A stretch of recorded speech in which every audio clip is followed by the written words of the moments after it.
Mr. President, I thank you for giving me the floor, and allow me to begin by commending you for your effective leadership of the Council this month. I also extend Rwanda's appreciation to the Council members concluding their terms. Your service and contributions to the Council's work have been invaluable. I thank USG Rakurwa, Dr. Mohamed Javid, for their briefing and taking note of the Secretary General's report. I also acknowledge the statements made by those who spoke before me. As the Council considers MONUSCO's next mandate, Rwanda expects a mission that is clearly anchored in and reinforcing of the Washington Peace Agreement and the Doha Framework, both of which the Secretary General's report rightly identifies as the central avenues for a sustainable peace.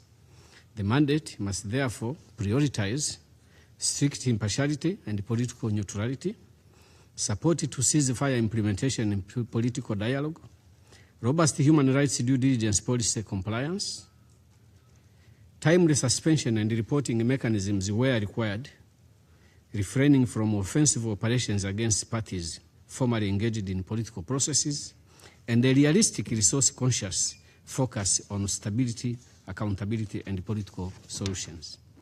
These priorities reflect the realities outlined in the Secretary General's report. MONUSCO's effectiveness will depend on aligning its operations with the political tracks that offer the only viable path forward. The Washington Peace Agreement and the Doha process are complementary, mutually reinforcing frameworks. When the mission supports them consistently and impartially, it can help to create the necessary space for implementation.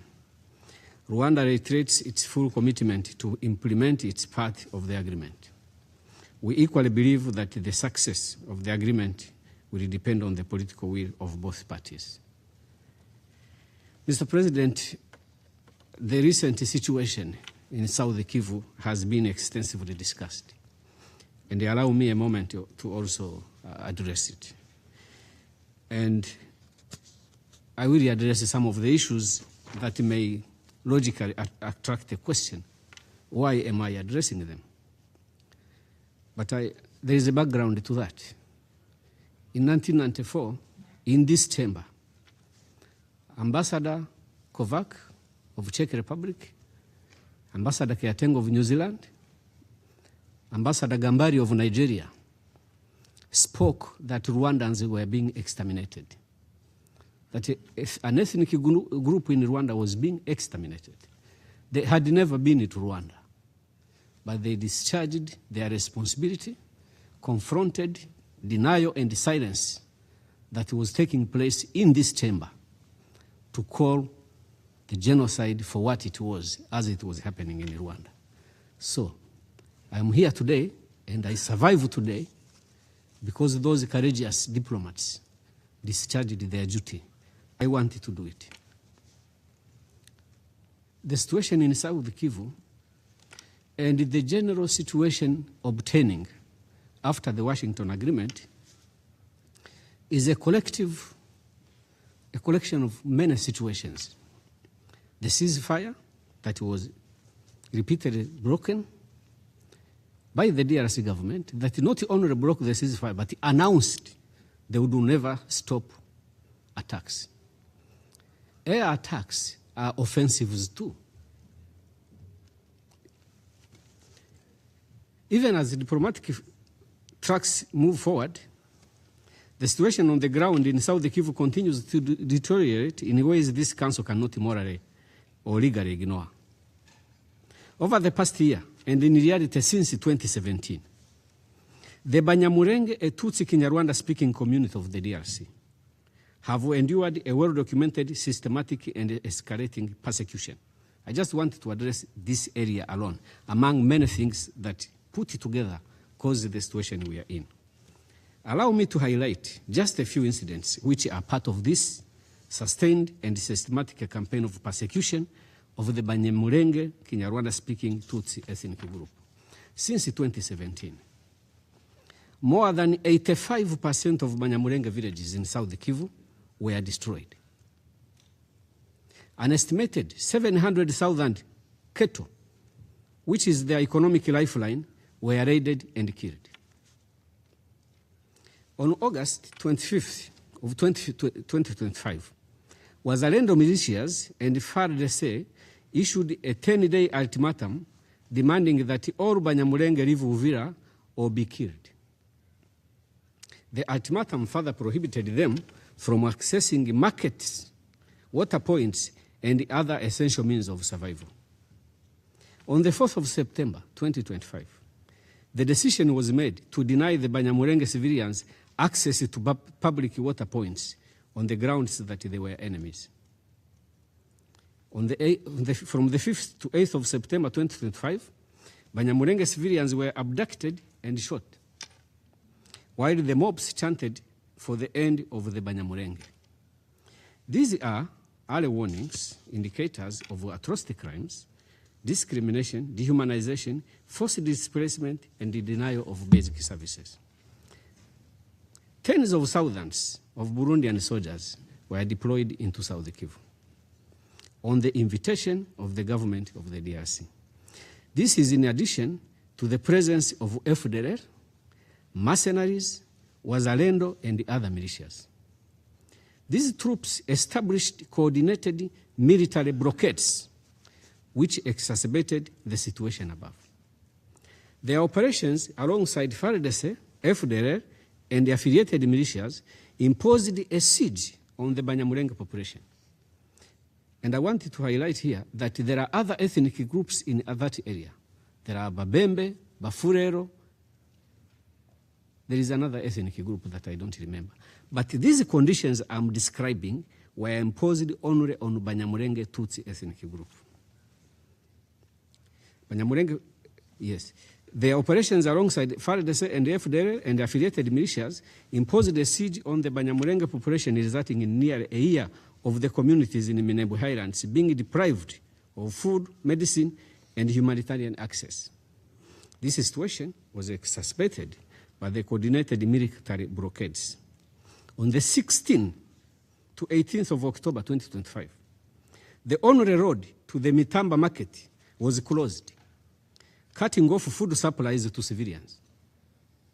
On the 6th of September 2025, a group of 80 to 100, between 80 and 100 Banyamulenge civilians, mostly women, returning with food for their starving families, were ambushed by a FARDC Burundian Mai coalition, and reports indicate killings, torture, and sexual violence. Equally well known, but disregarded, is the scale of air attacks carried out by DRC government forces and their allies, which continue to affect civilians already under siege. Among many others are the following. On the 29th of August 2025, and multiple dates, repeated drone strikes hit the outskirts of Banyamulenge IDP camps around Mikenya.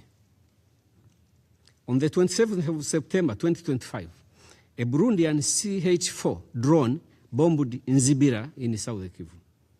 On the 15th of November 2025, Kinshasa operated drones bombed Mikenya, a village hosting Banyamulenge internally displaced persons.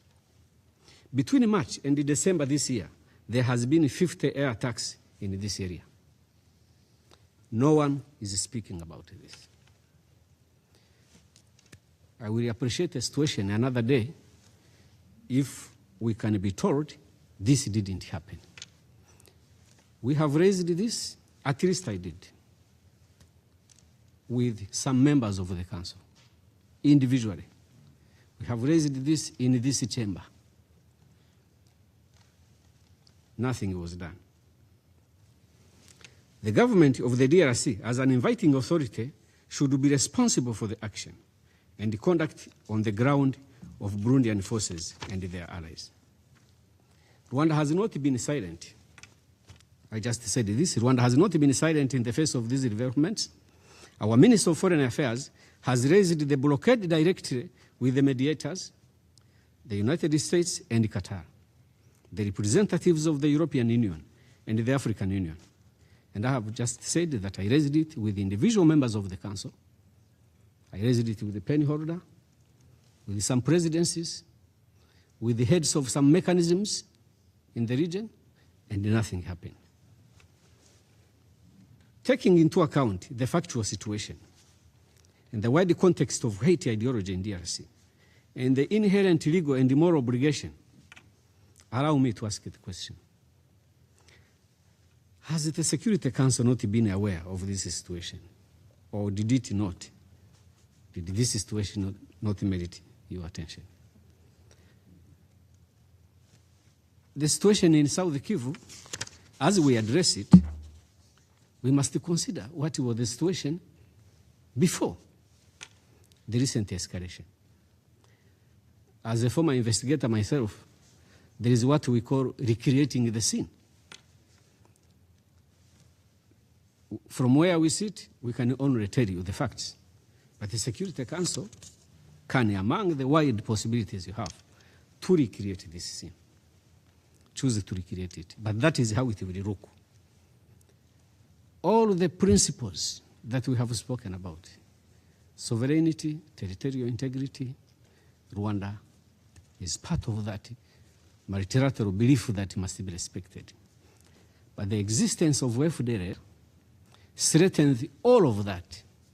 Yes, facts are stubborn. Resolutions are more stubborn. And in the resolutions, one stubborn fact is that DRC government has, for the past 30 years, supported the FDLR.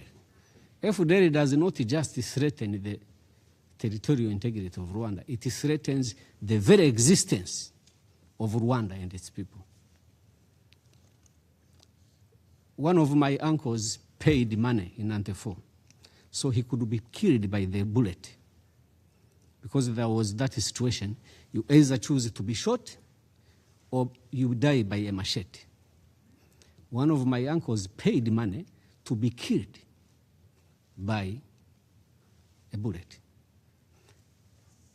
So everyone can make a decision not to care about the situation of Rwanda and the threat we face.